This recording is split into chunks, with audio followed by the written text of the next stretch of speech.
All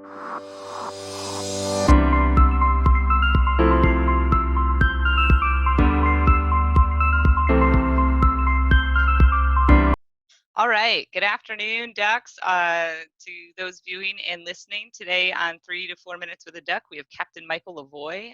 Sir, take it away. I am Captain Michael Lavoie. I am a flight commander in the 34th. I'm a 14N by trade. And let's see a little bit about me. I'm married to my lovely wife, Suzanne, for 3 years. And we have a small chihuahua who is pretty awesome. And yeah, I grew up, I'm an Air Force brat, so I grew up in the military. So it's just kind of part of the heritage. And yeah, I got a brother in the Air Force, brother in the Navy, dad retired command chief. So it's kind of one of those, this was an obvious path. Nice. Well, I'm glad that this is where your path took you. Glad to have you on the team, and thanks for giving me some of your time today. My first question for you, if you could close one fast food chain due to disgusting food, which one would you pick? Ooh. Oh man, honestly, I think maybe Carl's Jr. Or Hardee's, like depending on what side of the states you're on. I think that's probably the one. Jack in the Box is a close third. I don't know. They're not that good. No, they're not. But you said Carl's Jr. and I thought back to my first assignment at Beale because it was Carl's Jr. there, and it was Hardee's where I grew up. I didn't know they were the same thing, but I don't think I ate there after, like, before midnight. And same with Jack in the Box was like a discovery I made as a young airman of legal drinking age, and I don't think I ever ate either of those places sober. So Yeah. I probably wouldn't miss them now. No, yeah, they're just, oh man. Well, going through college, I had too much Carl's Jr.'s. The breakfast burritos were good, but if you had those today, no, that's not a good story. Yeah. All right. I don't think I'd miss it, so we'll go with that. Sounds Um, good. what are you most likely very wrong about? Oh man. Most often very wrong about, honestly, maybe short-term memory and my recall. Sometimes I like to, the details I remember, the details my wife remembers, I think are two different things. So how I think something happened and how she knows something happened, I think is I think we all are probably a little guilty of that. yeah. One of my favorite chapters so far in my psychology book that I'm reading for one of my classes is on memory. And I laughed the whole time because for me, it's my dad. Like, my dad remembers my entire childhood completely different than I do. And I'll just sit there and be like, you're out of your mind. But yeah, my Yeah. husband and I have those moments too. I think it's selective hearing is usually the problem. And that's, you know, honestly, it's the funniest thing. I go to work and I can remember everything at work and all that, but I come home and it's as simple as what did I have for breakfast, and I'm like, oh man, I don't remember. Yeah, I don't know. Well, that's a good one. Memory is interesting, like why we store memory, where we store it, and then what happens to it once it's stored. It's really interesting to read up on. Don't trust your memory is basically what I got out of my psychology class because it's all jacked up. But so it's maybe you're wrong, maybe your wife's wrong, maybe it's a little both. I'm not taking sides. I'm not. Suzanne, I'm I'm not. not taking sides. No. Yeah. All right, what's the stupidest thing you've done because someone dared you to do it? Ooh. Oh man, that's a Article good. 31 rights are implicit. You don't have to incriminate yourself. Oh no, this is totally fine. I think it's probably the smart idea of, hey, let's jump off the roof onto a trampoline when you're a young kid. I think that's probably like one of the things looking back, and now that my wife's a nurse and hearing some of the trampoline horror stories, and it's like, I think I got Probably lucky. seemed like a good idea at the time.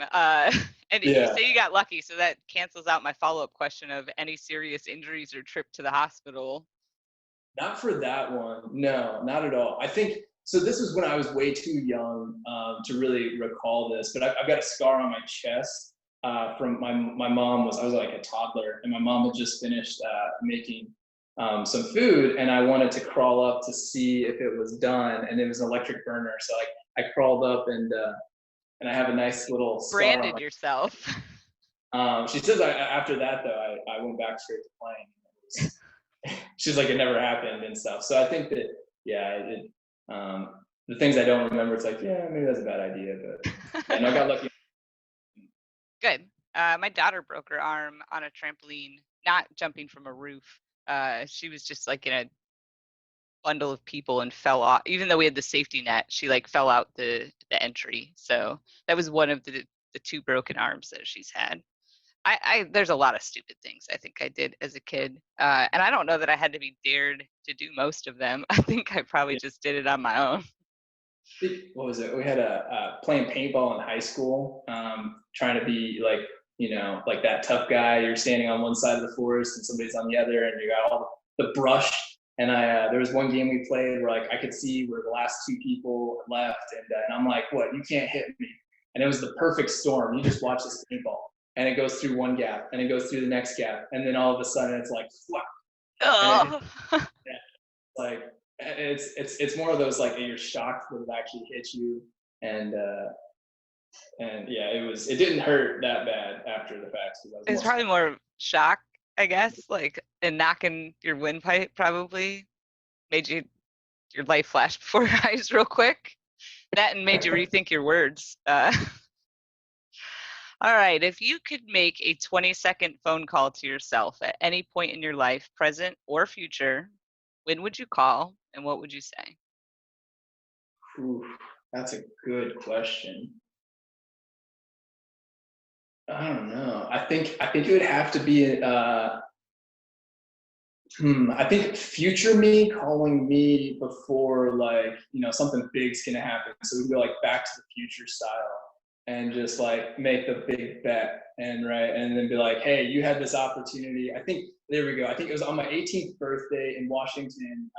You could go to the casino and it was the first time I'd ever been to a casino and I put my 20 on black. Yeah, I think it was black 18 on the roulette table, and the guy's like, "All right, 20 plays," and I'm like, "No, I want to play." And he's like, "Are you sure?" And I'm like, "No." And then sure enough, guess what landed? That Black number. 18. He's like, "Congratulations, you got $30 for that when you could have had 800." And I'm like, "Oof." So I mean, I think that would probably be an instant where it's like, "All right, call yourself back and say, let it ride." Yeah, and put another 20 on it while you're at it. What chore do you absolutely hate doing? Oof, that's a good question. I think maybe laundry is probably the one I don't like doing. I used to hate dishes, but that's something that I've gotten a lot better at doing. Is it all of the laundry or is there a specific portion of the laundry? Because I feel very strongly about this chore. I'm with you. I hate laundry, but it's the folding that I can't. It's the color coding. It's, Ah, I think it's the color coding, and maybe if it doesn't make it into the basket, is probably what I'm guiltiest at. It's color coding and making it into the basket. Yeah.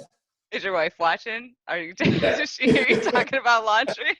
Admit that you don't do the laundry. There you go. There you go. So that's why. Ah, thanks, Suzanne. I appreciate it. All That's right, why one more, and then I'll turn it over to you to share some parting thoughts. Yeah. What's the most memorable gift that you've received? The most memorable gift. Oof. Hmm. I think, man, that's a tough one, right? Because I think the most memorable gifts are the personal ones and not the objects. And I think I've really enjoyed all of the different like the farewell gifts you get when you're leaving a unit, and just some of the creative phrases that people come up with and the quotes and the things you say. And honestly, I think that that's been my favorite part of my career. So, I mean, it's unfortunate to leave, but I really like the memories you share with the unit and the responses they give, and just that genuineness. And so, I think I've really appreciated all the farewell gifts I've gotten from each of the units. Yeah, for that one, I absolutely have to agree. I'm one of those people that like you said, really personal gifts I think mean the most, and I've always tried to get the most personal gift for someone because I think that that's a way to show that you appreciate them. I'm always caught off guard when I get something super personal or super special as a farewell gift, because it's kind of like a, oh man, you cared about about me as much as I cared about you. And it's definitely nice to have something to take with you to represent all those good times that, are over. Cause yeah, it's not exciting leaving a unit. Like, I think it gets harder and harder as you go throughout your career too, because you really, value those relationships and inside jokes and all the goofy stories. But yeah, so I'm with you. I think my going away gifts that I've gotten for my units, even my first PCS, I still, when I look at my litho and read some of the things that those, dorky airmen that I was friends with put on there, it makes you chuckle. Yeah, and like I think I just remembered. So I love those, and the top one that would be, so when my wife and I got married, our gifts that we exchanged with each other was that she had a personalized, like, this nice, really wooden chest for watches and stuff. So I've got that like sitting next to my desk for all of my different watches. And then for her, I gave her the like personalized letters that she can only open at certain points in our life. So that's now got quite a few that are just sitting there. She's like, I want to open this. Well, I think it's, I did one for 50 years down the road. So it's like, she's like, why did you put 50? I want to see it. That's so thoughtful. But I would be, there'd be one night where I would be like by myself and I would just be like, it's time to open them. And then it would be instant regret. Like he would have to hide them and me not know that they exist for them to last 50 years. Awesome. Well, thank you again for your time. I'm going to turn it over to you. Any parting thoughts, words of wisdom, or just whatever you want to share with Ducks or anyone else watching or listening? Yeah, I think, so for me, I've always been one to try and enjoy the moments, and really enjoy the time that you're in, because you don't really get to live it again. And I think that's one of my biggest things that I've come to realize over my career so far, is when you look back and you're like, man, that was a great job. And it's really, I think that's the one thing I'd pass on to everybody, is just to try and enjoy the moment while you're in it. And like, I absolutely love being a flight command. I love getting to work with such a talented workforce, and like all of my airmen and NCOs and senior NCOs, like they're absolutely stellar to work with. And so that's one thing, is I'm really trying to enjoy this point, to look back on. And I think that's the one thing I press for folks is it's important to look forward, but don't forget to enjoy the now. Yeah.